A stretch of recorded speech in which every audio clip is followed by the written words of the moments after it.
Hello and welcome to the Magnificent Minute. Today I want to talk about fishing. Yep, I want to go fishing.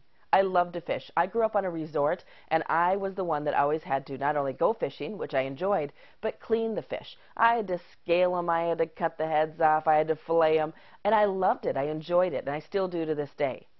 However, I want you to think about yourself, and you're out on a beautiful lake.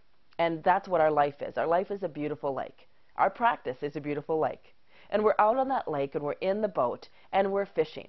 Now, if you're fishing with one rod and you've casted it out there and you've got a bobber and a hook and maybe a worm on that hook, you're going to catch some fish. You might catch some panfish, you might catch some sunnies or some crappies, whatever it is, but you're going to catch some fish, hopefully.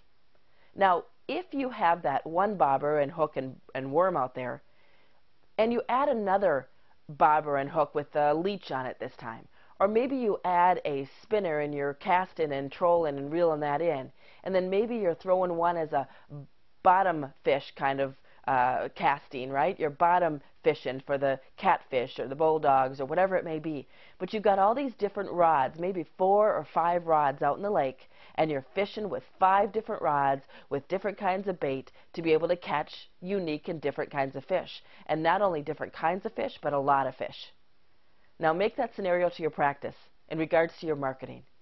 What if you had different rods out in the lake with different kinds of bait, with different kinds of activity, if you will, from trolling to sitting still and just holding there, and you had these different types of marketing on 5 or 6 different rods? What do you think that would do for your practice? See, most of you focus on one fishing rod in the lake, and that's kind of your arena at this point, and I understand it can get overwhelming. But I want to teach you and share with you how you have to get more fishing rods out in the lake so that you can develop a higher level of marketing and growth strategies that are always attracting. 360 attraction, I like to call it. Let's look at your program.